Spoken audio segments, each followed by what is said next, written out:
Assalamualaikum anak-anak, semoga kalian sehat selalu dan masih tetap semangat. Pada kesempatan kali ini, Ibu akan membahas lanjutan materi surat lamaran pekerjaan. Semoga kalian masih ingat apa yang sudah Ibu sampaikan minggu lalu. Pada bagian selanjutnya, kalian akan diajak untuk menyajikan simpulan sistematika dan unsur-unsur isi surat lamaran pekerjaan.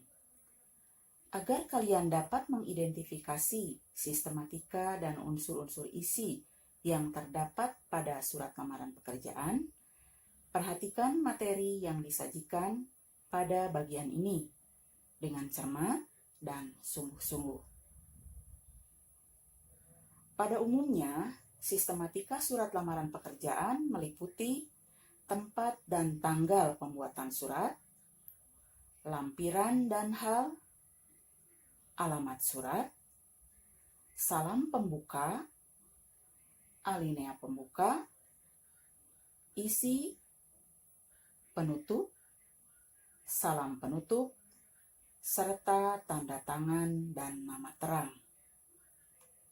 Berikut penjelasan dari masing-masing komponen sistematika surat lamaran pekerjaan.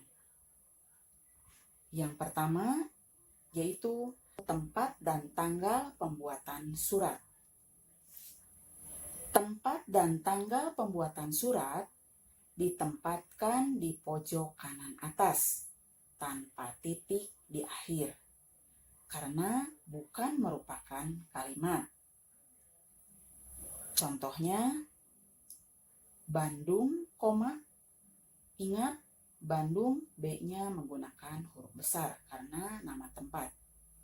Sekali lagi, Bandung, 28 Juli 2020. Yang kedua, lampiran dan hal. Yang pertama, kata lampiran dan hal tidak disingkat seperti lam atau LAMP titik, tetapi ditulis lampiran. Berikutnya, angka dalam kolom lampiran ditulis menggunakan huruf, tidak menggunakan angka. Seperti contoh, lampiran titik 2, 5 lembar.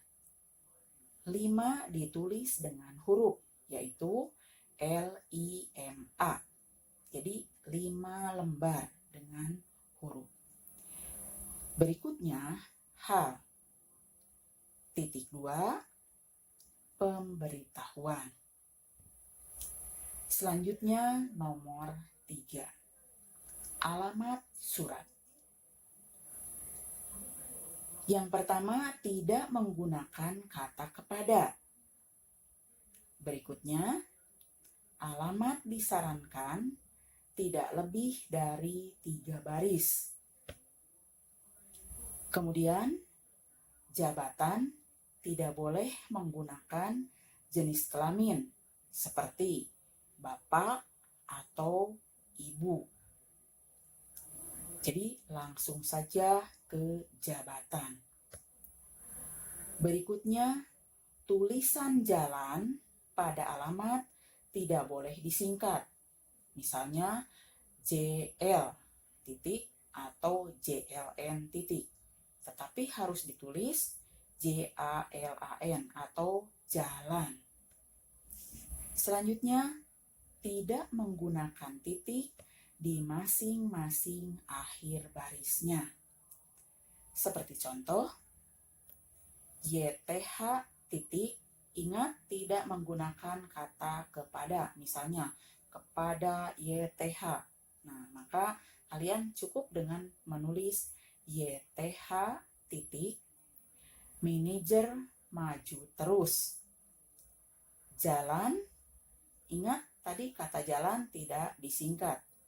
Jalan Ampera Raya Cilandak nomor 02 Jakarta. Selanjutnya, nomor 4. Salam pembuka. Setelah kata dengan hormat, digunakan tanda baca koma. Dan ingat, penulisan dengan hormat, D-nya dengan menggunakan huruf kapital. Sedangkan hormat, semuanya menggunakan huruf kecil. Jadi, dengan hormat, D-nya huruf besar. Dan diakhiri dengan koma. Seperti contoh, dengan hormat, koma, berdasarkan bla bla bla. Selanjutnya, nomor 5, alinea pembuka. Alinea pembuka sebaiknya menggunakan bahasa yang baik dan sopan, agar para pihak atau instansi yang membacanya tidak tersinggung. Di dalam alinea ini juga sudah harus muncul pernyataan umum yang menggambarkan diri pelamar atau tesis. Berikutnya nomor 6, isi atau isi dari surat lamaran pekerjaan. Dalam isi terdapat hal-hal berikut. Yang pertama, identitas. Berikutnya, maksud dan tujuan. Selanjutnya, menyatakan lampiran. Yang pertama, Ibu jelaskan mengenai identitas. Isi identitas berisi keterangan berupa nama, tempat tanggal lahir, alamat, pendidikan terakhir, dan dapat ditambah lagi sesuai dengan keperluan. Misalnya ada keahlian, jasa, atau pengalaman. Di dalam penulisan keterangan tersebut, huruf awal kata digunakan dengan huruf kecil. Seperti contoh, nama (2), N-nya tidak menggunakan huruf kapital, tetapi menggunakan huruf kecil semua. Nama (2), Budi Santoso. Kemudian, tempat tanggal lahir (2), ini pun tidak diawali dengan huruf kapital. Jadi, tempat tanggal lahir (2), Bandung, 7 Januari 1995. Kemudian pendidikan terakhir. Ini pun sama, tidak menggunakan huruf kapital. Jadi pendidikan terakhir (2), S1 Teknik Sipil. Kemudian alamat, sama, tidak menggunakan huruf kapital. Alamat (2), Jalan Anyelir nomor 8 Bandung 40394, itu sebagai kode pos. Berikutnya bagian B, maksud dan tujuan. Ini masih dalam kolom isi. Maksud dan tujuan merupakan keterangan tentang alasan pengirim atau pelamar pekerjaan menulis surat lamaran pekerjaan. Kemudian, bagian C, menyatakan lampiran. Dalam lamaran pekerjaan, terdapat beberapa lampiran tentang syarat yang sudah diminta oleh instansi yang membutuhkan pekerja. Oleh karena itu, pelamar harus memenuhi lampiran yang diminta tersebut. Kemudian, di setiap rincian digunakan tanda baca titik koma. Dan di akhir lampiran digunakan tanda titik. Seperti contoh, 1. Fotokopi ijazah yang sudah dilegalisasi, titik 2. Maaf, titik koma. 2. Fotokopi kartu tanda penduduk, titik koma. 3. Pas foto ukuran 3x4 2 lembar, titik koma. 4. Fotokopi surat keterangan sehat dari dokter, titik koma. Dan kelima, fotokopi surat keterangan kelakuan baik atau SKCK, titik. Nah, itu diakhiri dengan titik karena tidak ada lagi yang dilampirkan. Tetapi kalau masih ada yang akan dilampirkan, jangan dulu diakhiri dengan titik, tetapi masih menggunakan titik koma. Kecuali kalau sudah selesai dan tidak ada lagi yang akan dilampirkan, maka kalian akhiri dengan tanda titik.